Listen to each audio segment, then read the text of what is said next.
Hey, what up guys, how you doing? It is Lasty here. Welcome today to a new episode of the FIFA 20 Ultimate Team Road to Glory. This is episode number 5. That's right, we've already made it 5 episodes, 5 days into EA Access. I just want to say thank you for 400,000 subscribers. So many of you have joined the channel over the last couple of days.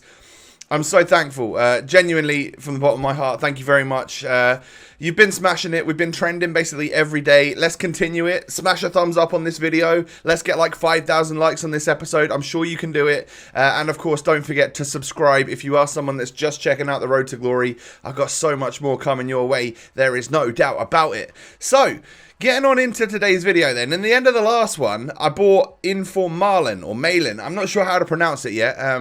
But it means that we're going to get a new team going. So what I'm doing right now is actually offloading that French squad that we built. You know, it was basically our starter squad.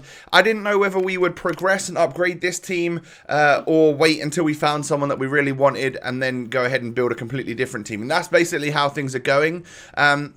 So I listed a bunch of players up, and I bought a couple new players. So I bought a couple of Red Bull Leipzig players, Klosterman and Konate, and I also bought 83 rated Hradecki because I just needed a goalkeeper from the Bundes. It didn't matter who it was, and I thought he was cheap for an 83 rated overall. So next up we go out and buy Donny van der Beek, or Van der Beek. I'm not 100% sure how to say that one either. It's these Dutch names. I'm getting a little bit confused with the pronunciation of them. Like, if you guys can help me, I'd really appreciate it. So you just saw a little snapshot of what our squad is going to look like right there. I need a couple of position cards, which is going to pretty much render me completely broke, and I'm going to have no coins after this. But we need to move Havertz because I've decided, yeah, screw it. I'm not going to sell Havertz. I want to use him. I want him in my main team because he does look absolutely awesome this year. 84 pace, 84 dribbling, 78 shooting, 79 passing, 4-star skills and weak foot. He did lose 1 weak foot. He had 5-star weak foot last year. But of course, I mean, he still looks absolutely nuts. So yeah, that's basically what we've had to do. And it cost me a couple thousand coins to move Van der Beek down from a cam to a centre mid, but I guess we'd be able to sell him on for a little bit more than normal anyway if we did choose to sell him at some point. So this right here is the new squad. This is quite an upgrade, isn't it, from the French team. We have got a 4-2-4, and that's how it's going to start, but it's not going to play like that in game. We are making use of Havertz, of Marlin, of Promes. We've got a nice centre-back duo of Mukiele and Konate. Perfect link French players from RB Leipzig, and that's they both look nuts. They both look like they're going to be really good, beastly defenders. So happy to bring them in. You can see on screen right now exactly how I'm actually going to play the team in the 4-2-3-1. This was basically my go-to last year, and as I'm still very, very new to the game, I don't know what formation is best, so I just sort of navigate towards what I used last year because that's how I kind of know where the passing lanes are going to be. But I most definitely feel like trying some different stuff out as well. So I think in the coming episodes, what you might see is that formation section. I'm going to change my game plans to have like, on my ultra defensive, I'll have like a slightly more defensive option, but just like a different formation to try. Attacking, maybe I'll keep with what we got here in the 4-2-3-1. Ultra attacking, I'll have something different, like a 4-3-3 or something, just so that we can maybe find out what's actually working and stuff. And you know, what could be the OP formation this year, because you know, there was one FIFA where it was 3-5-2. There's been other FIFAs where 4-1-2-1-2 central version, like the number 2 version with the CMs, has been super OP. Everyone flocked towards 4-2-3-1 last year. So I wonder if it's going to be the same this year or whether we'll find a new one. So season progress is happening. We've just unlocked ourselves a 91 rated Eden Hazard for 9 games. That's very, very nice. And I'm sure you guys are working your way through the season pass as well.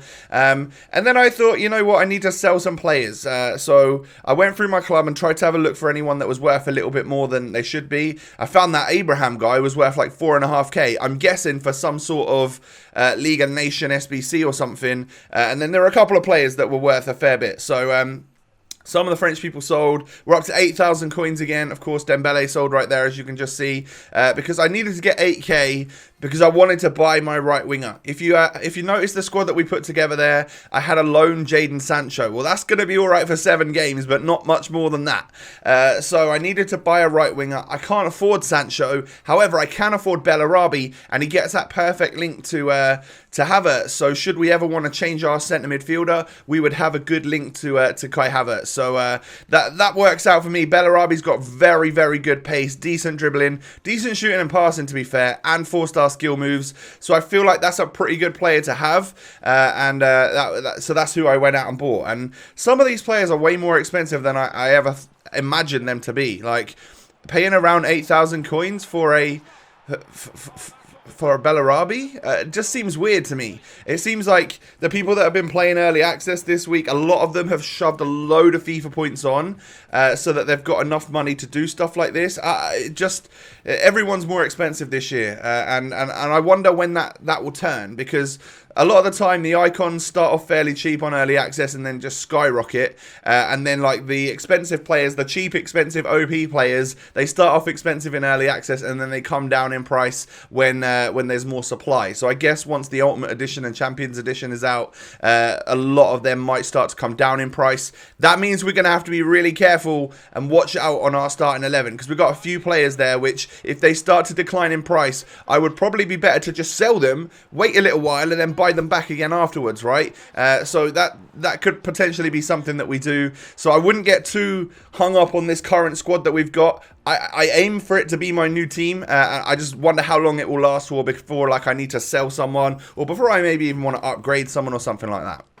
So, in the background there, whilst I've been talking, we've done a couple just like squad battles matches and stuff. Nothing major, just a little bit here and there. And then there was an early access. What was it? Scoring 2 separate squad battles matches. Yeah, so we've done that.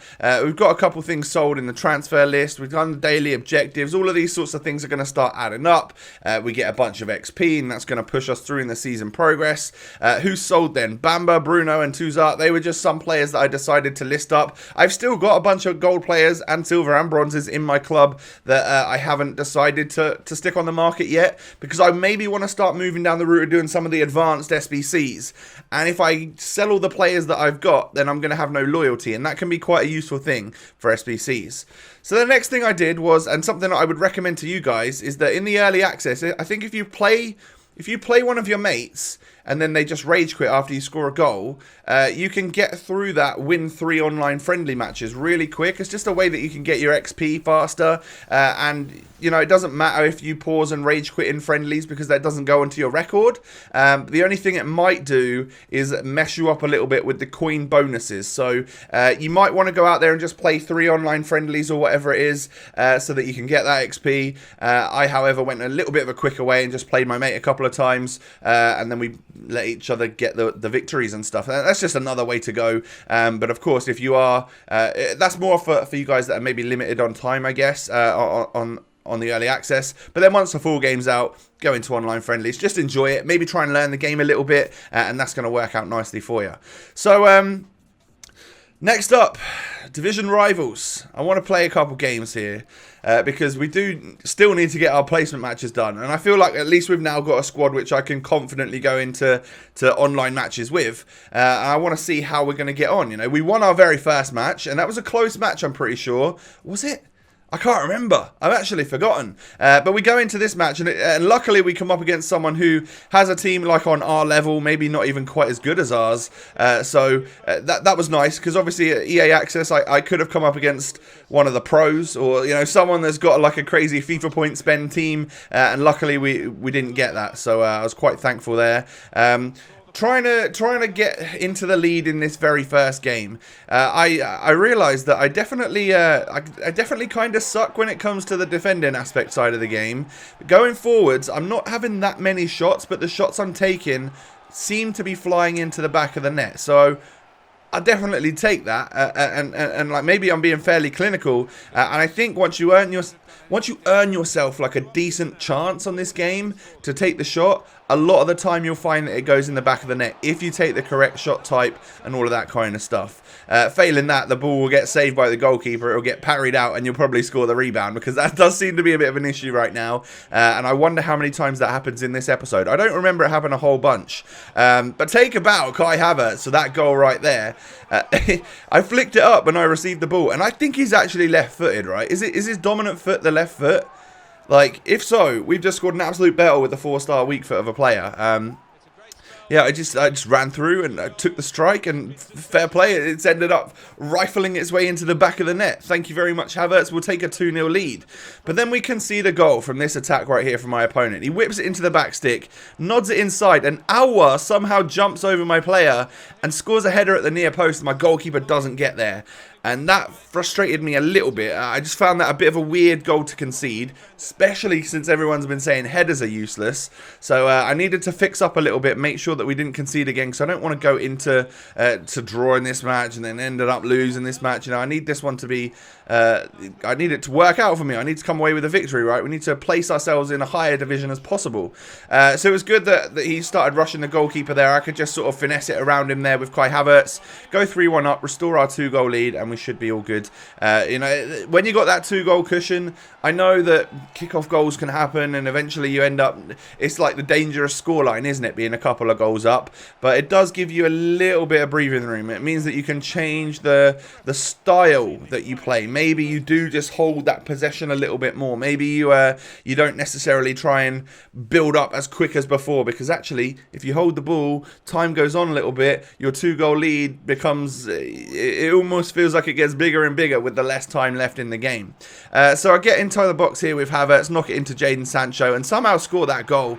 It wasn't the greatest of shot. I think he's got a poor weak foot or something, but that wasn't great. He does score, and my opponent actually does rage quit. So I come away with a 4-1 victory in game number 2 of our placement matches, and we go straight on into another one. Whilst I've got that motivation of winning a match, I'm going straight into another one. So with this one, we come up against a Prem team.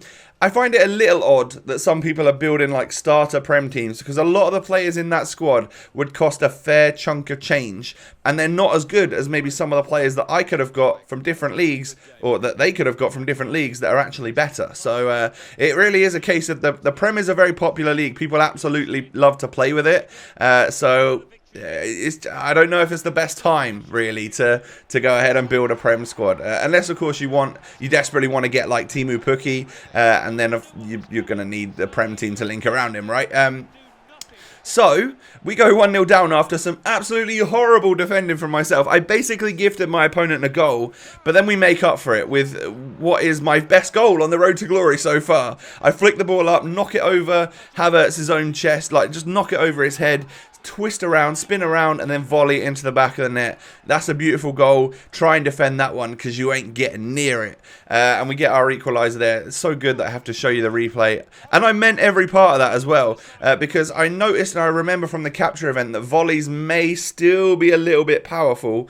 I think you have to be in the right situation for them though. And that obviously was a pretty good chance to do something like that. So we earned our nice goal. So whipping it down to the left-hand side for Quincy Promes then. A couple of nice skill moves to get past the defenders. And then I cut back. I think I cut back again. Go for a finesse. Hit it green. Flies into the back of the net. It's actually twice as difficult this year to hit green time finesses or green time shots, because there are only 2 frames to get a green shot, as opposed to last year when it was 4 frames. So actually it is twice as difficult to hit it green. So if you are hitting it green, good job, you're doing well. You obviously got your timing down to a T. There was one thing that I got a tweet about the other day that I wanted to mention. Oh, yeah, someone said that I haven't mentioned about like the stadium themes and tifos and stuff much yet. It's because I don't see them as a massive part of the game. Like, yeah, it's cool that you earn stuff through the season pass and you can make your stadium look cool and stuff, but that is not the most important aspect of the game for me. I do like the fact that there can be something cool behind the goal, and maybe if like icons are a thing and we can get like the icon behind the goal, that would be awesome. And I definitely do want to get the golden goat at some point. That looks very cool, but it is going to cost like 300 champions wins, so that's... Yeah, we're a while away from that. I think that's going to take like nearly the whole year to get that. But anyway, this is pretty much where we're going to end things off in terms of gameplay today. We've won our first 3 rivals like placement matches. Couldn't be more buzzing about that. So we're off to a good start. We're probably going to get placed in a pretty high division, and that's going to be good for earning more points to unlock the weekend league quicker, and of course getting better rewards if we can finish nicely in the ranks. I'm not going to focus too much on where we're placing and stuff this week, simply because it is early access. I know a lot of you are trying to follow the series. I have full access to the game, but of course there are 10-hour limits for a lot of you out there, so I don't want to go cruising too far ahead and then like jump the gun and get way too far ahead of you guys. But then from next week when the full game's out, of course, we will fully be able to join in together and absolutely grind rivals and grind squad battles and get some nice rewards. But of course we will get some this week after playing just a few matches, but I need to finish the placement games first, don't I? So guys, this is my new team. Jadon Sancho, he can play every now and again, like once his loan's run out, it's run out. Marlon, I've been really impressed with. I love him. He's a great player. If you are looking for that sort of 20k-ish striker, I think he's a good buy, and he gets a strong link to Quincy Promes, who is a very, very tricky player to deal with on this game. Havertz is literally king. He is literally King Kai. Really enjoying him right now. The weakest areas of my team are my left back and my 2 like defensive midfielders. Van der Beek and Egerstein are not necessarily the best players on the game, but they're all right for now. I want to try and upgrade them as time goes on though. Guys, that is going to be the end of the episode. Slightly longer for you today. I hope you did enjoy. Do me a favor, smash that thumbs up button. Like I said, if we can get like trending again, you guys are smashing it right now, and I love you for it. Thank you so much. Once again, thank you for 400,000 subscribers. If you are new and you haven't subbed yet, click that button and turn the notification bell on so you don't miss an upload. My social medias are links are going to be down below in the description. I hope you all have a lovely day, and I will catch you next time with another episode. Peace.